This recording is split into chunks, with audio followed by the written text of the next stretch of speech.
Well, let's head over to the champion select, and LCL on the blue side and Big Chroma on the red side, and we have the first bans flowing. So Xayah was banned by LCL, and Ez from Big Chroma.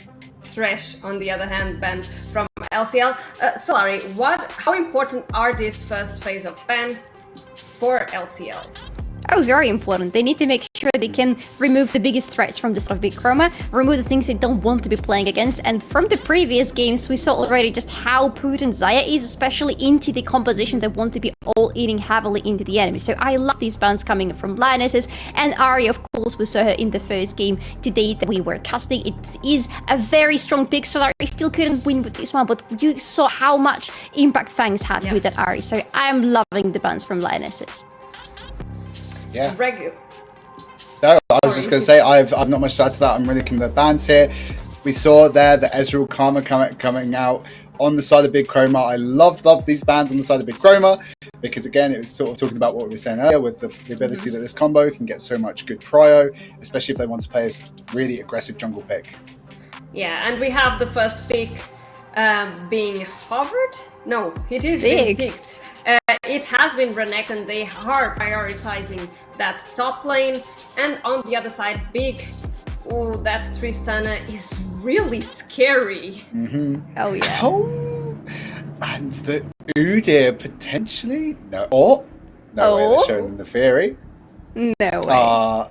Okay, yeah, so the Triss rail comes out. Again, two really strong flex picks. I really love the decisions to make those there. Triss can obviously go between mid and bot, and then obviously run between jungle and support.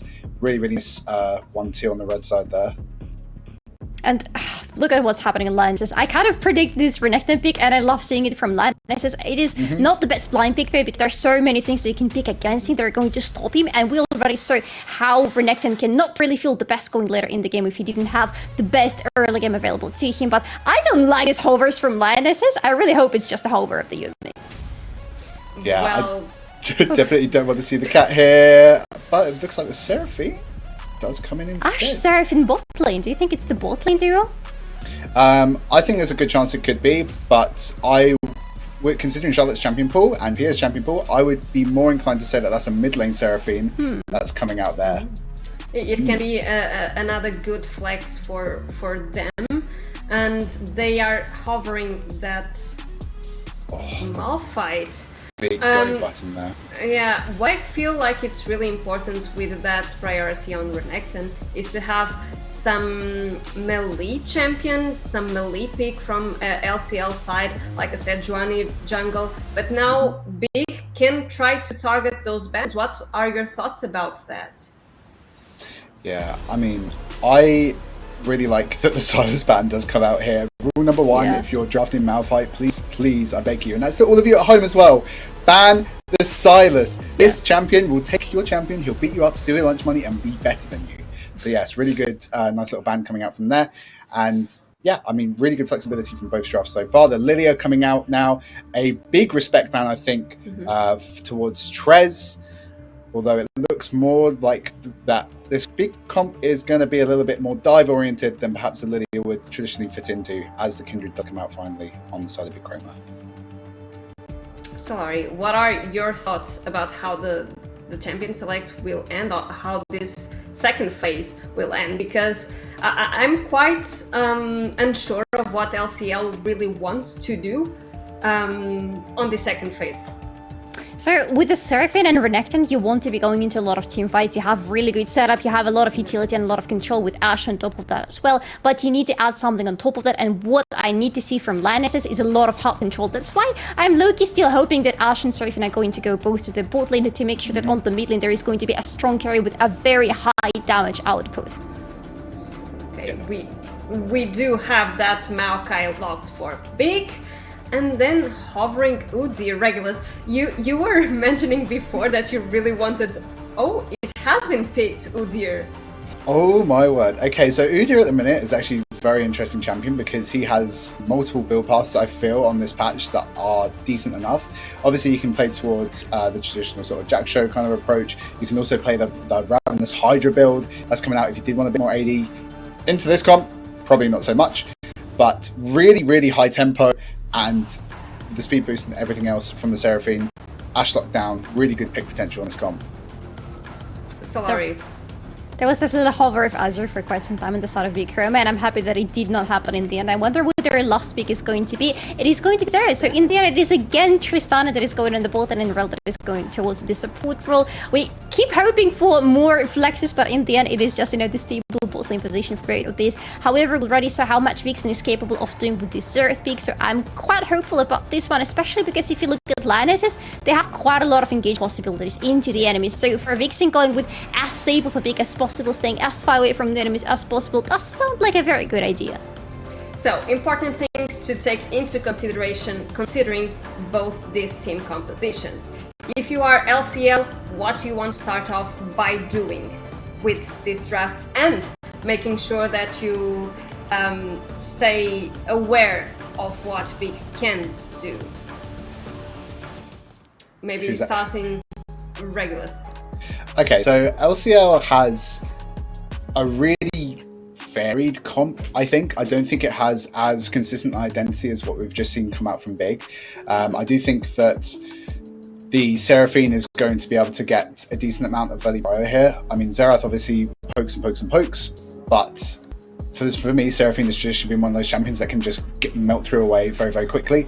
This is the kind of thing that they really need to be doing, especially if they're going to be really utilizing this Udyr and ensuring that he gets properly into their jungle.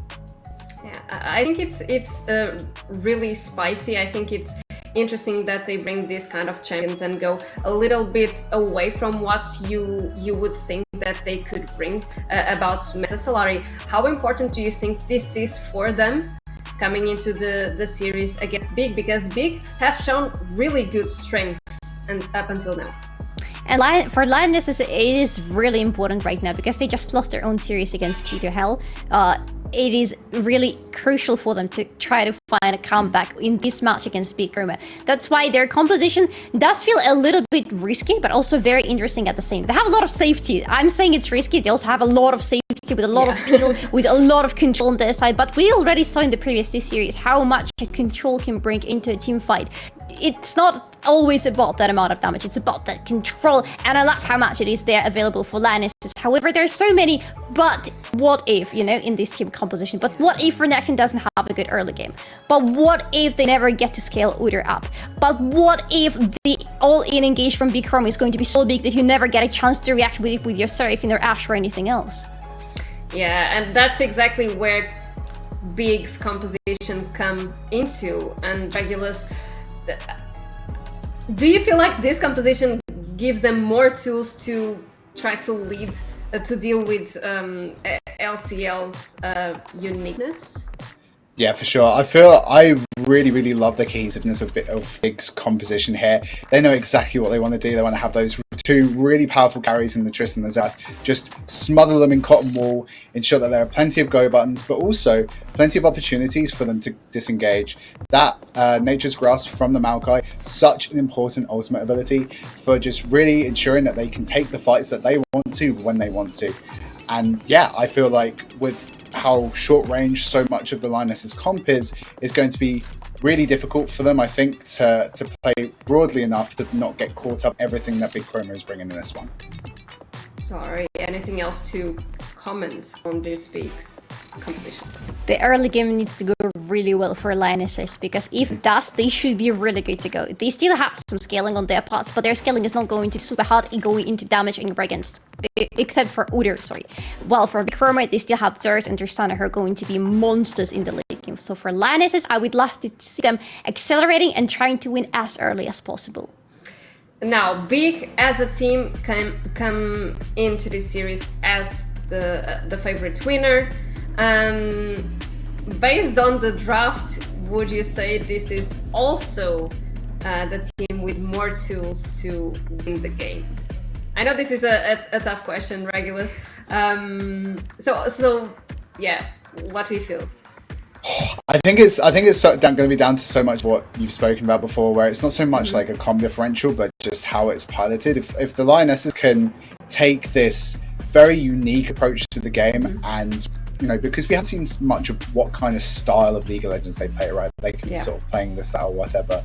So if they can really show up in a big way on these picks, playing, you know, the Seraphine with the Renekton, just really getting that Croc ahead, playing that strong top side early, just doing bits and pieces like that, then I think that's the way that they have to go. But we shall see, because we are about to head into the Summoner's Rift. So Solari Regulus, take it away. Thank you very much, Anna. Let's go into game number 1 between Lionscreed Lionesses and Big Chroma. Big Chroma coming into this series already with 2 victories in their pockets, where for Lionesses they only found 2 losses so far. So in this series, it's going to be super important for them to try to bounce back. For Big Chroma, it's just about continuing their onslaught of the enemies they're meeting on the Summoners Rift. Regulars, what are expectations for the early game of this one? Yeah, so I guess it comes back to a lot of what we were talking about in that sort of pre-match breakdown, where you want to see this Udyr just really clearing as fast as possible, just finding avenues to get all up in that Maokai's face and just break that tree down branch by branch. That sounded really sadistic. I'm sorry. That was... Yeah, I just wanted to say, it doesn't really sound good. He's an evil tree. He's an evil tree, okay? It's fine. Is he now? I mean, his phrases are... No, he's not an evil tree. He's a nice tree. He has little babies that he puts in the bushes and he takes care of them. Yeah, but look, he uses, like, child sapling labor to, like, deal damage to well, right now he's not damaging anybody with his child or anything else, because he is getting his raptors dranked away from him by Udyr. Udyr is not wasting any time whatsoever in jungle. His or his enemies, it doesn't matter. He's gonna take all of it. Yep, the early invade comes through. This is exactly what I want to see from the Lionesses. Just really aggressive in your face. Oh, it's your jungle? No, baby, it's my jungle now. Yes, it's not even about taking everything in the enemy's jungle or anything like that. It's about the style points. It's about making a statement. Fortunately for Trez, she's able to regain some control of her jungle back into her hands, so Maokai is still farming up as much as possible, but that was a really strong start from Mules.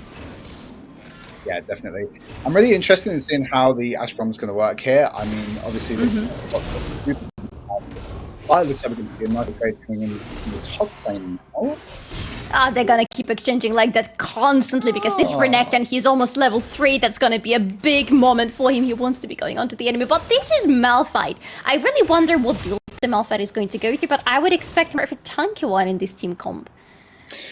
Yeah, definitely. I mean, you do have a lot of AD damage here in this Lionscreed comp. You obviously have the Renekton. Depending on obviously the build path that Udyr goes, you can see that as well. And then but to be honest, I am kind of worried for how Crow is going to fare in this matchup, because that early trade is always going to be the best Renekton who can just sustain up. Did pop both top laners have popped their pots though, but the trading does continue. Oof, yeah, they're still exchanging, and yeah, I can see why you're worried about Crow's top lane situation, because that is a lot of damage coming out of that Crow. But that is the idea of Crow. That is everything he wants to be doing in his lane. He wants to be a big, nasty bully, and to make sure his enemy needs to recall constantly. But it looks like Crow is being denied even the chance to recall back to the base. Yeah, this is really, really rough for the Malphite here. But we now see the Renekton sort of moving down to the river, getting some vision out. The Malphite finally does get their recall off, and I'm sure their TP will be coming through. No, they have to stay because it looks like the wave's crashing. Oh my goodness, yeah!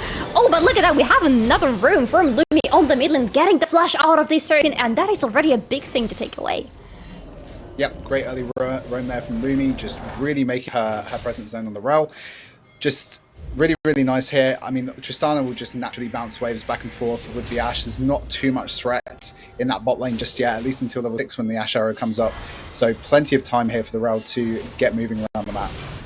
And this is what we're going to see from Rel most probably, especially when the objectives are going to be coming up, and already Lumi is just sitting on the mid lane. But we might see a little bit of an exchange here between the junglers, because they're both meeting at the Scuttle Crab, and both of them want to take it quite badly. But Trez has a lot of friends, let's put it this way, helping her out. I'm not just talking about the babies of the Maokai, but the two ladies are exchanging again. It looks like this time Renekton is getting a little bit of his own medicine, getting beaten up, but it's fine. Their Croc still lives. Yeah, it's a little bit spooky for the Renekton here. Tough armor's already in for the Malphite, so that early trading power has been mitigated massively. Ooh, are we sure about that? Because they're still fighting with each other. Look at them back and forth with slice and dice. But that is it. That is how the top lane is going to look until the end of the day. gosh.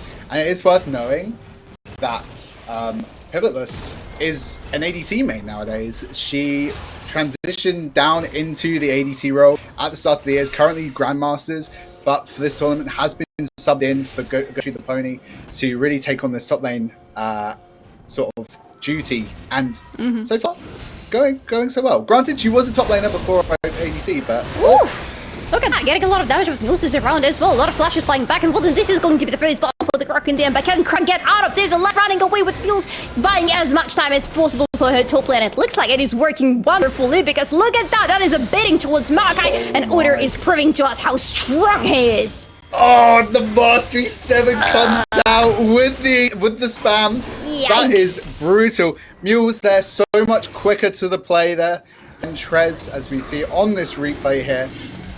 And honestly, Pivotless nearly goes down. So this flash stun here, is there flash stun? No, it's literally just walks into the bush, gets the stun off, saves to Renekton. Really well played. Great spacing on these autos from Mules here as well. Just really clean, absolutely. Flash that mastery, homie. Yeah, to be honest, you deserve to do that right now. That was great level of cooperation between the top laner and the jungle, and we always love to see a little bit of that action happening there. But Big Crow is still not being able to recall from the top lane apart from being killed. Coming back, however, with an item that is going to help a little bit against all that 80 damage coming out of Renekton. Yeah, definitely. The Bramble Vest is super important as well for mitigating a lot of that early sort of life, sort of Omnivamp regeneration that the Renekton has innately in those trades. And it's really interesting to see the Udyr now 3 stacks on the Dark Seal already. Ooh. This AP build, which looks like it's going to be like a demonic embrace coming through. Ooh, that was an unstoppable force, by the way, coming out of Malphite just to get away from Renekton, because it was not the fight that she was ready to take there. But look at the bot lane, we have a little bit of action there, maybe because Mules is around. Mules is ganking non-stop. Usually we see him and we think, hey, he's going to just farm in the jungle 24/7, but Mules is constantly around the lanes, helping them out, shadowing them, staying for a really long time on the bot lane. Is anything going to happen? Doesn't look like. Yeah, it's taken a bit too long for Deja to hit level 6. I think Mules was just waiting around to see if she'd hit it in time, then just hit the arrow and then go ham. But unfortunately, timing not quite there just yet. But the Drake is up. Look at that. Maybe it isn't a good time to be around this part of the jungle, because Trez is around, putting her little kitten kids in the bushes around. The bot lane has the pros, so maybe they can try to stop the Drake. But Mills is just around making sure that she sees what exactly is happening there. Are we going to see some risky moves on the bot lane? No level 6 with Trez, so it doesn't look like a likely tower dive. Yeah, it's looking like the bot lane is pretty content just to do its thing for the time being. Very good disengage tools now, both on the Ashe and the Braum, and obviously the Tristana can always just jump away or bust a shot out. So this bot lane 2v2 is as stable as can be, but it's going to be down to how the supports move around the map that will dictate how the game goes in these next 5-10 minutes.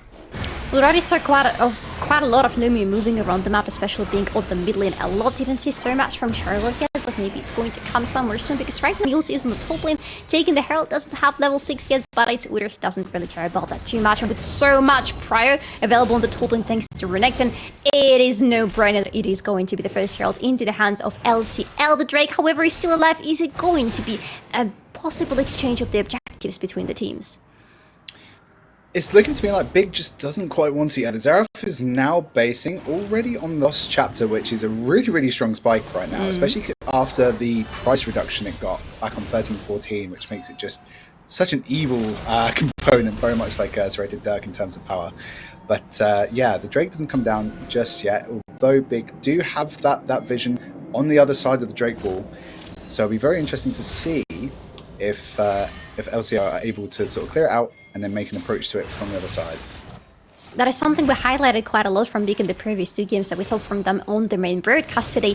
Just how much vision they're constantly putting, especially the offensive vision. They want to see a lot around the objectives, they want to see a lot in the enemy jungle, they just want to have eyes everywhere on the summoners. They're still living up to it, but right now it's going to be an exchange on the bot lane with Tristana already getting quite shipped out, but that is the end of it.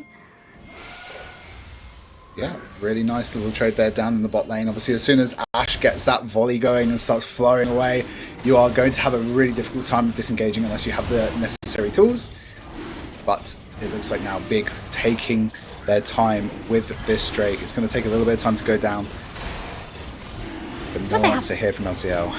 They have Tristana, so it's fine. They have Maokai, and Maokai has the ultimate, and it's really hard to contest any major objectives as long as the Maokai and the enemy team has the ultimate up and running, because you risk getting caught in the spot where you don't really want to be caught with the enemy team. So it is going to be a very delayed one, but in exchange of the objectives, the Herald is still available to LCL. Another exchange between the top laners that is going to go like that, but is going to be maybe a Dominus probe. No, Renekton just wants to keep the control of the top lane. Yeah, second plate going to go down here for the Renekton. Oof. Says The thank you very unstoppable much for the force gold. though. Oh, that is some turret shots there onto poor Renekton, and he's fighting back though. Crow wants to push a little bit further, but doesn't want to overextend. Conquer stack. Dominus is up, so if the Renekton wanted to turn this, they could have. I think they could have very well just turned and killed the Malphite here. Yeah, but decided not to. Decided not to either of the parties in the top lane decided not to overextend anything. So we still have this really weird stalemate, not so stale situation on the top lane where they're constantly chipping each other out. They're constantly dealing damage to each other, but not really taking it too far, not taking it all the way to the kill unless the junglers are around. Yeah, I think this is something which Solari really struggled with in the last series, and I think it was a big part as to why Big did get their big leads. My apologies. Was to do with the fact that you often see Solari just they overextended so many times just looking for that kill. You saw it in game 2, giving that double over to the Xerath early. And I feel like Lionscreed, they know that as long as they play stable enough around the places that they need to play stable around, then they should have a really good chance in this game. I mean, the Seraphine scales decently well. You're going to have that Ashe scaling up a little bit as well. So they do have tools that will take them later into the game. And speaking of tools, they are still sitting on this Herald on the side of Muse. Don't see... Oh, she's around the top lane right now, so it looks like the Herald could just be released there in the top lane to make sure they cut through it as much as possible. Plus, they're bringing 2 members of their team to the top lane. This poor Malphite is going to get some bidding. But speaking of the bidding, on the bot lane, that is a very nice engage right there for Elle with the Magnet Storm securing a kill for Tristana, and that is going to be the next one. But here comes the teleport on the top lane to make sure that no kill is going to happen, or maybe Crow is still going to get on. No, Crow still lives thanks to the teleport. Seraphine is joining in the battle. That is a lot of teleports exchanged here and there, but the turret still stands in the end, and Crow still lives in the end, and only the bot lane is the place where we found the kill. Okay, so much stuff just happened there. We were in kind of like a lull state, and then all of a sudden everything exploded all at once. The dive in the bot lane was really, really well executed. I loved the instant cleanse coming out from Xavi there. Was so sick. It was almost like Captain Jack-esque. It was a really, really great cleanse, and then obviously everything kicks off on the other side. Observers, props to you for catching that, by the way. On the flip side, let's see on this replay here. Yeah, as the Rel comes in, then charges into the Brom. The Xerath follow up as well. The artillery, great stun there. Instant cleanse, flashes out, and 2 down. Stunning. And then here we go, back on the top side. This dive coming in, but it has to be quick onto Crow as the TP then comes in. Flash out from the Renekton. And then everything sort of goes back to everything goes Dutch. No, it doesn't. It doesn't. Look at that. They're fighting again around the bot lane, but this time it's not going to be anything crazy like we saw previous time. No ultimates available for either of the bot laners on the side of Big, and to be honest, it works for LCL as well. So nobody really wants to extend to go under the turret and commit to a tower dive. But honestly, speaking a little bit about the previous fight, huge shout out to Vixen, because she managed to be absolutely everywhere, not even leaving the mid lane to be on the bot lane at the same time, and then teleporting to the top lane to apply pressure. But speaking of pressure, Tres is on the bot lane. A very nice Nature's Grass coming in. That is really going down, and yes, it is going to be another kill for Tristana, but look at that, Muse is in, trying to fight back, and Seraphine is here as well. Has the Encore available? Should she want to use it? Yes, she is going to use it, but it is going to be a double kill for Tristana regardless, and Tristana still lives, still fights around. A triple kill for Tristana. No way that could be possible. Wow. Again, it's a quadra in the end. It's a quadra kill. Oh, and the towards coming in. Yes, there is still fighting, and the Dominus has been probed by Renekton, so he has had quite a lot of healing coming back, but there is also the damage coming out of the Malphite, and it's really hard to kill already. There's still fighting. My goodness, a very nice stun coming in from Renekton, and slice and dice and kill. Yeah. Oh, okay, let's go through this replay first again. Another fantastically executed dive. A little bit wide on the Nature's Grass, I've got to say, but it doesn't matter because the flash Twisting Advance does come through, knocks the Tristana back, and then the Ashe back, sorry. Good. Mules at the minute doesn't really have much of anything going on the pseudo pick, I must say. And then, yeah, just really well kited out there by Xavi. Just positioning perfectly, resetting. She used every single piece of mana that she had available to her and secured a quadra kill. And now Tristana is an absolute monster. Oh yeah. This Xavi is 5-0-1, already sitting on the Kraken Slayer, already building up towards the second item, already cutting through this turret. It's like a hot knife through bottom. That is going to be a big problem for LCL to do anything with her, because do they even have enough tools to catch her? Because it is going to rely so much onto the Ashe and the Seraphim's ultimates to try to catch this Tristana to stop her from snowballing into a team fight. That's going to be hard, but let's see how LCL are going to approach it in the upcoming fights, because the Drake is up and maybe we're going to see some action around it. Yeah, definitely. There's going to be so much emphasis. Ooh. Wait. TP? Oh. Just okay, back to the lane. Interesting TP coming in from Vixen there. Don't need that one. We'll see you in 4 minutes roughly. Oh, well, sometimes I just really want the farm on the mid lane, you know? Just really, really want the farm on the mid lane. But they're also getting the Drake, and Vixen was there as well to help out the team, so everything looks really fine for Big. They are in the gold lead right now.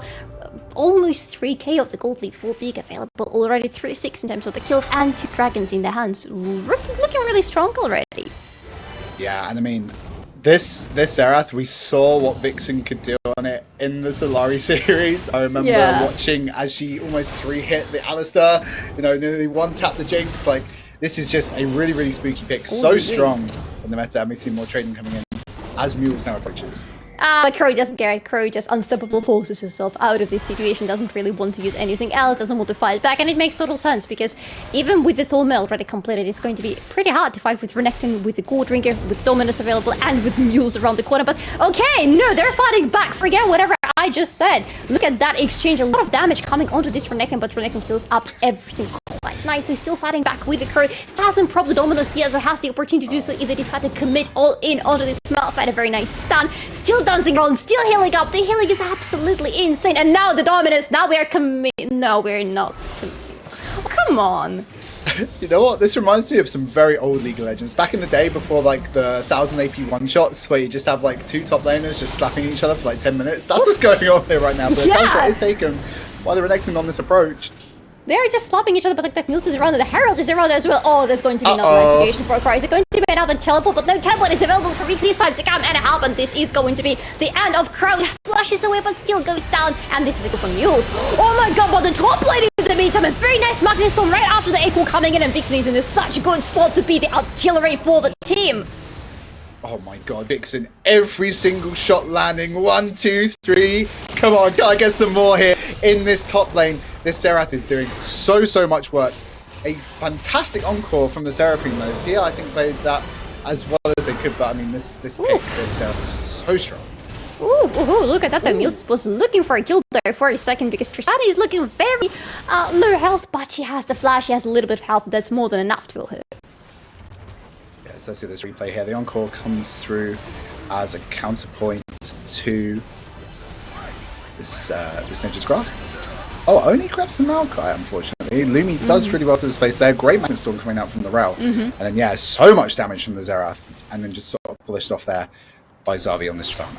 Until Lumi's performance throughout the tournament today has been so enjoyable to watch. She's just so confident with her all-ins and with her ultimates and with everything in her kit. Now she looks like she's going in again. Mules is around though, but she is jumping into all of the enemies. So massive, and the damage outcome from her team is massive. Immediately jumping, Tristana is forward, getting a kill. Tristana is and getting a double kill. She is. Oh, it's a bouncy castle from Big Clan, and the castle of the Lionesses is crumbling before them.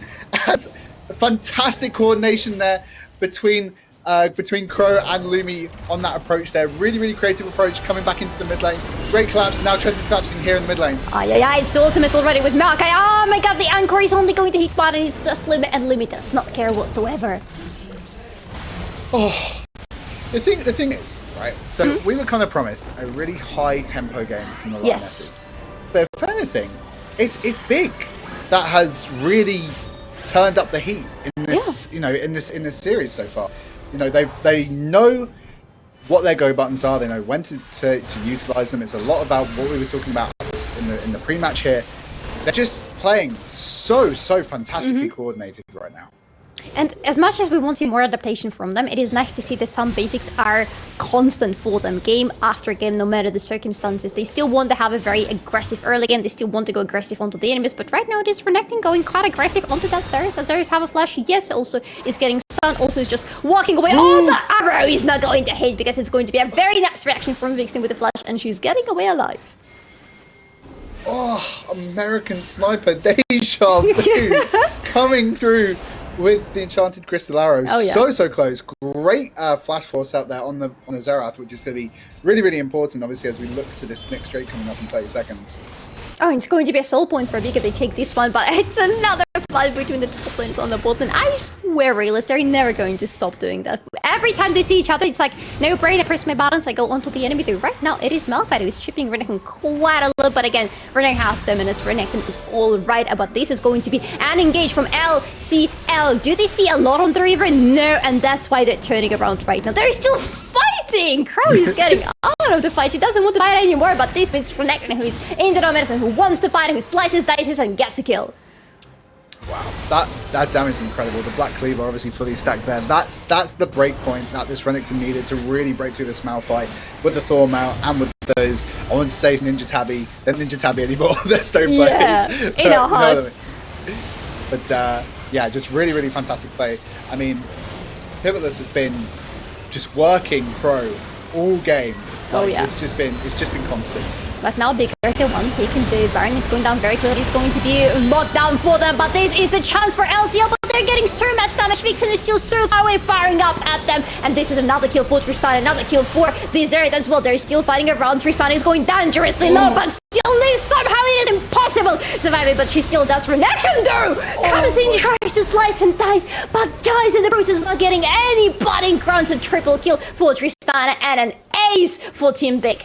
Oh my word, how on earth have they all survived just on the cusp of the precipice of death? And they all get out, the Moat Flash coming out there from Zabi. She knows fully well how important staying alive was there. 700 gold shut down on that Tristana. You do not want to be giving that over. And Heartbreak for Deja Vu. Literally one auto attack from taking down the Tristana, loses them in the fog of war as they sort of edge around that corner and is unable to get that shut down. It's for both Deja Vu and Pavitless, to be honest, because both of them were really trying to go into the Tristana and just on the backline of LCL, but they couldn't do it because the damage output from Big is so quite literally big that they cannot do anything about it. But now Vixen is in a little bit of danger because Mules is speeding up, going to be stopped in the process, going to be slowed down in the process as well. Vixen is still trying to get away, doesn't have the flash, doesn't have absolutely anything if Mules locks down onto him. Mules is trying to do exactly that, already around Vixen, already dancing, getting some damage back in process, but he's of course getting the kill in the end because unfortunately, what can you do about that as Xerath? And that's on the map. We see the bot lane pushing in now. We have the wave there. We have the realm nearby. But look at the He's croc. hunting. He's hunting. He's now out of the water and he's dancing, but he's dancing with 3 enemies at the same time. And Lumi's around, and Lumi's absolutely relentless at stopping the enemies. It's another kill for Tristana. Thank you very much. Aww. You know what? I respect it. You know, yeah. You know, you've had a good time as a Renekton. You've just been slapping away at a rock. You know, hitting a rock over and over again repetitively for the best part of 20 minutes. You just want to do something a bit more exciting. I get it. I really do. Yeah. But that position, that Pivotless was right there. If she had a bit more support from the team, if they were able to rotate around for that, I think they could have made a really good collapse of it. But instead, they just go down. Or at least some vision to understand just how many members of the enemy team are going to be around. Just understand that maybe jumping into 3 enemies at the same time is not going to be the best idea for Renekton. But alas, this is what is happening for LCL right now. They lost their inhibitor on the bottom, but right now the unstoppable force is coming in from Kron. There's so much damage from Vixen onto the backline of the enemies. They're not going to survive this one. Double kill for Vixen and a kill for Tristana again. God, the amount of lockdown. The amount of lockdown that this big comp had makes playing Xerath an absolute dream. If it's not Xerath, like something like Ziggs here would be really cool to see as well. It's, so much lockdown. Oh no, Pavitless, you were not supposed to do that again. The attempt to shut down Tristana is not going to work out whatsoever, and it's just poor Seraphine standing there and watching as the Nexus turrets are crashing down, and as the big team are taking another big victory into their pockets, killing Seraphine in the process. 15-0-4 instead. Tristana 700 gold bounty on head and killed a single time throughout this game. Wow, that was Yeah. a bit of a slaughter, I have to say. Yeah. But yeah, Solari, what are your thoughts on this? Yeah, before we break it down later. There was a lot of fights, a lot of constant fights, especially in the top lane, but to be honest, everywhere else where we could see different views of the Summoners Rift at the same time because they were fighting on all the lanes at the same time. But it is very nice to see what big Chroma were doing in this game because as I tried to see throughout the game, but we're having fights that would never let me finish my thoughts.